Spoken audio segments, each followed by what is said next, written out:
Hello and welcome to the vlog. My name is Lee, my wife is Katie, and we visited Prague in January 2025. We flew from Liverpool airport and tried their new restaurant Monty's for breakfast. At least we wanted to. They must have been having teething problems as we couldn't pay online and nobody came over to serve us. After about 10 minutes, we got up, left and tried upper crust, which wasn't serving any hot food. And Starbucks was absolutely packed. I didn't want to start the video off by moaning, but I really hope Liverpool Airport can get some decent restaurants soon. We got the bus from just outside the airport terminal, which is really easy to do. You buy a ticket from the machine, we opted for the 90-minute version. Make sure you validate it by stamping it with one of the machines either on the platform or on the bus, and you take the bus to the last stop. You'll know it's the last stop because everybody gets off. You then jump on the metro, which goes from the platform on the right into the centre. The whole journey takes around 30 to 40 minutes. We changed at Mustek and went one more stop to Republic Square where our hotel was located. We stayed at the Grand Majestic Hotel, although I forgot to get footage of that, but I would recommend it. The interior is slightly dated, but it's very clean and they have a very good breakfast. Our first stop was the Museum of Communism, which is good for an overview of that part of Czech history. It's quite wordy and there are not a lot of artefacts, but worth it if you're into that sort of thing. The ticket price was around £12.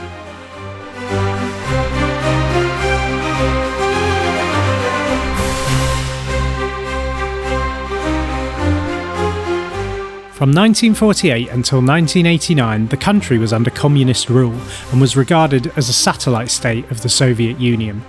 The museum does a good job of explaining the politics and what life was like back then.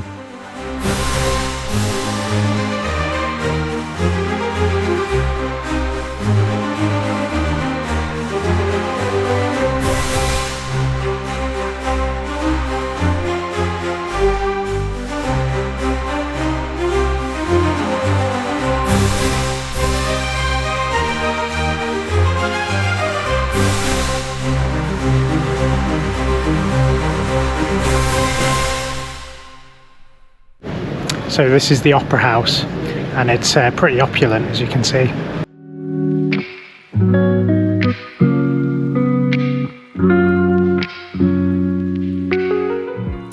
The Powder Tower is a city gate from 1475 and so called because it was used to store gunpowder in the 17th century. Grand Orient Cafe is in this cubist building called the House of the Black Madonna, which used to be a department store. It was designed by Czech architect Josef Gočar. The cafe has a lovely old-time feel with beautiful cakes, coffees and beers too.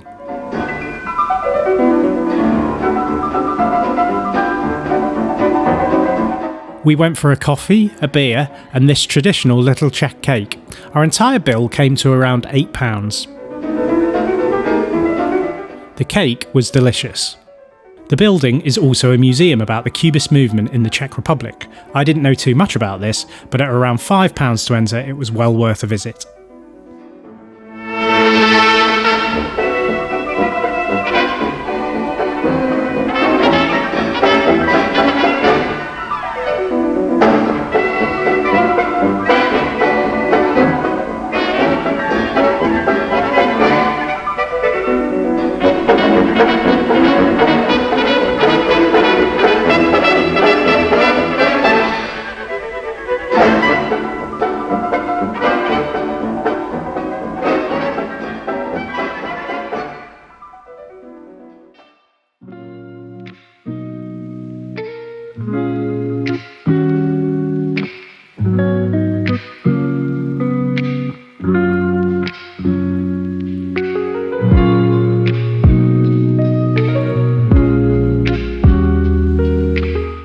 The Old Town Square is probably the most well-known area in Prague and houses a few impressive churches and the astronomical clock, which is within the Old Town Hall complex.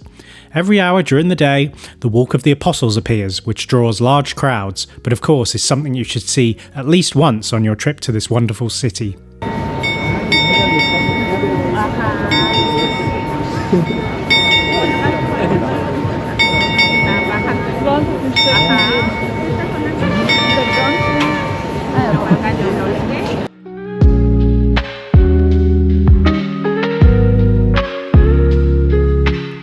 You can take a tour of the Old Town Hall, as we did, which together with the tickets for the tower came to around £20. The tour lasts around 70 minutes and was led by our very engaging guide Dana. A highlight was getting to see the apostles from the back of the clock.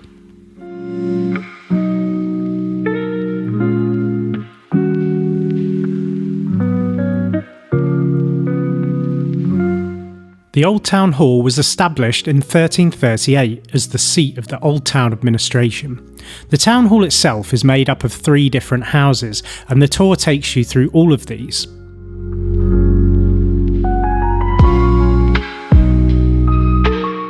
This grand room is still used today by the mayor when he's hosting dignitaries from around the world.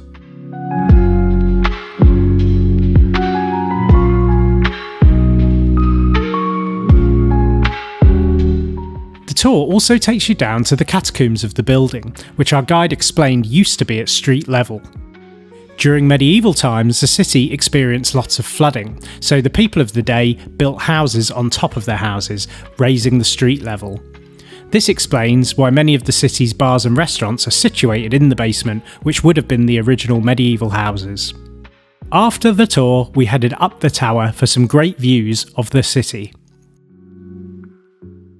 I'd pre-booked our restaurants before we came, which came recommended from various sources, and we were a bit early, so we popped into this bar called U Super, just up from the Old Town Square. This claims to be the oldest brewery with an inn in Prague. It was very busy, but the host managed to get us a table, and the service and beer were both fantastic. For Friday's dinner, we went to Pasta Fresca, a fantastic restaurant that we would both recommend, although do book in advance because the queue was out the door. The food and ambience was lovely, and our bill came to around £45 for starters and mains. This was without wine though, as we'd had plenty of beer beforehand.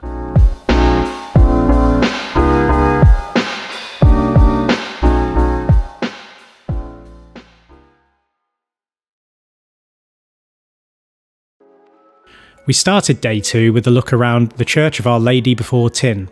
This is only open between certain times of the day and they do not allow photos, but it is worth popping in if you have the time. We then walked over to the other side of the square and visited St Nicholas Cathedral. Built in 1732, this is the church of the Czech Hussite denomination, which separated from the Catholic Church after World War I. It was simply stunning inside.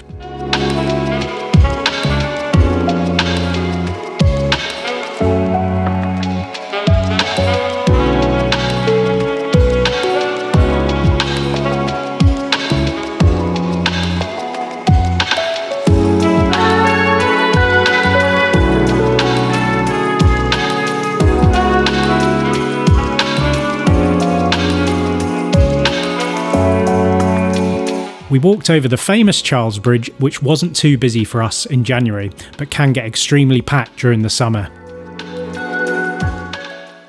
We had heard good things about Locale, a sort of beer hall / pub chain, and we were pleased to find one just to the right of the Charles Bridge. They do traditional Czech food and beer, which is all really reasonably priced. 2 beers came to around £4.10.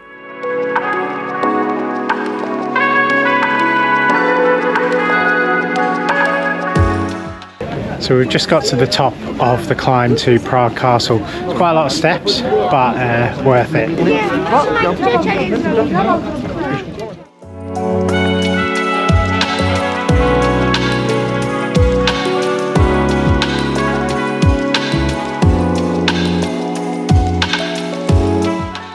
Next up was Prague Castle.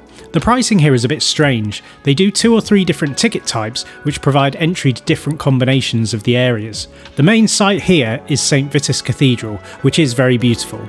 The other sites our ticket got us into was the Old Palace, St George's Basilica and Golden Lane.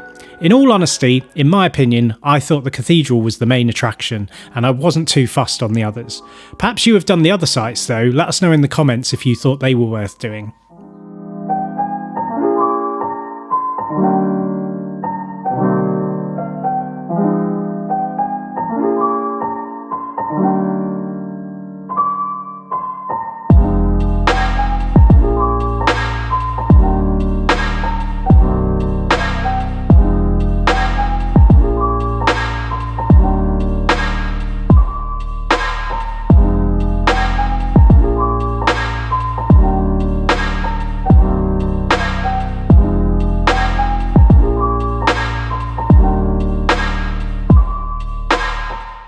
There didn't appear to be a massive amount of food options by the castle, but we found a little restaurant called Yusvis Matus. I had the potato pancake with pulled pork, and Katie went for the chicken.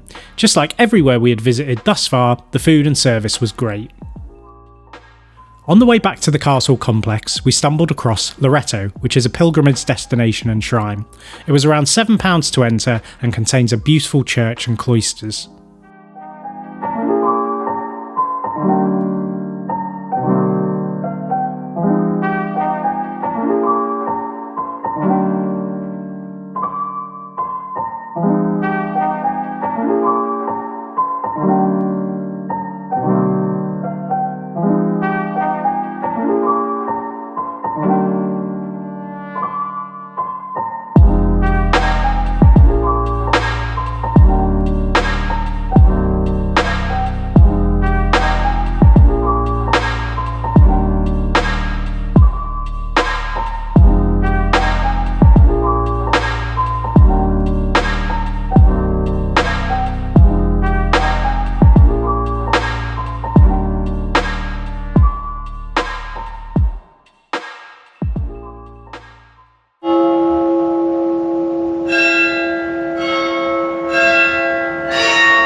We hadn't realised that most of the castle attractions close at 4. We also hadn't realised our tickets were for 2 days, so decided to pop back again on Sunday and do the rest. We went over to Schwarzenberg Palace, which is part of the National Galleries. It holds many paintings from the Baroque period with lots of religious iconography. Over the road, slightly hidden down an alleyway, is another National Gallery, Sternberg Palace, which continues the Baroque theme into the Renaissance period. The ticket got us into both galleries and cost around £12.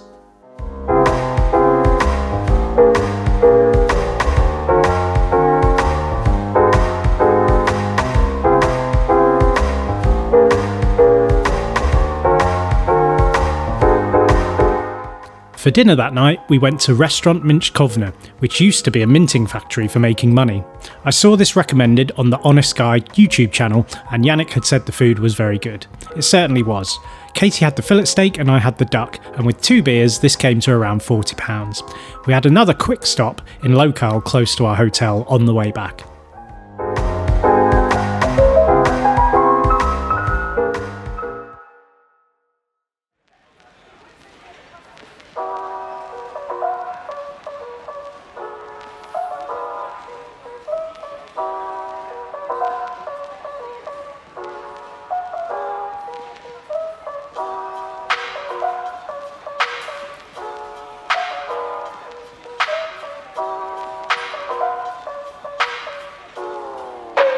Day 3 started where Day 2 had finished, back at the castle, to finish off the areas we hadn't managed to do the day before.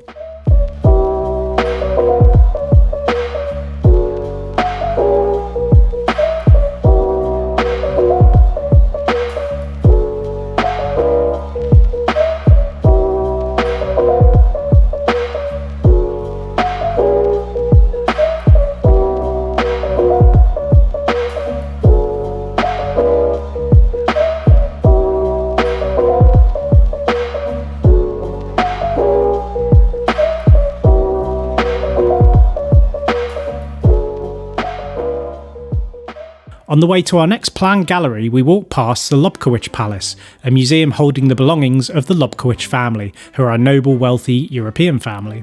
Highlights include original and first copy editions of signed scores from some of the great composers, such as Beethoven and Mozart. The museum itself is really worth visiting, with some fantastic art and a really nice cafe with a great view. They also hold daily recitals in the concert room.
We walked along the river from the Prague castle to the Trade Fair Palace, which was around half an hour away.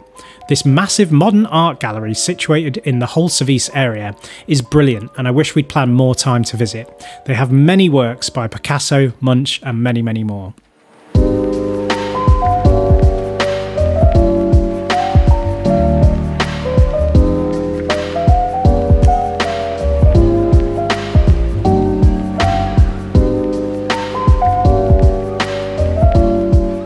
As the name suggests, the building was originally intended to host trade fairs and is built in a functionalist architectural style. The building was nearly destroyed in 1974 by fire. However, in 1976 a decision was made to renovate the building, with work finally being completed in the 1990s.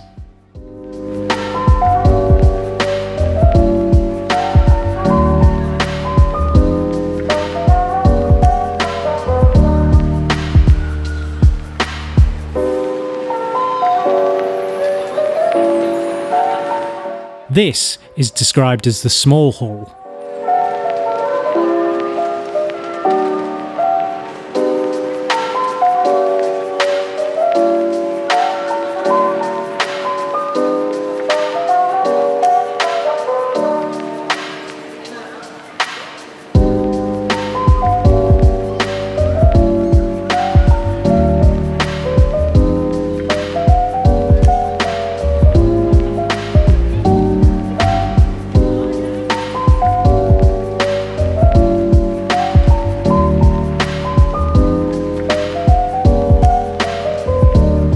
Dinner that night was in Tiscana, which is on the main shopping street. It's a lovely modern restaurant with the great service we'd come to encounter on our trip. I forgot to film our mains. I had the famous goulash and Katie had the chicken. We finished off with crumble and ice cream. We had a wonderful time in Prague. It's packed full of culture and there's a lot more for us to go back and do on another trip. Thanks for watching and see you next time.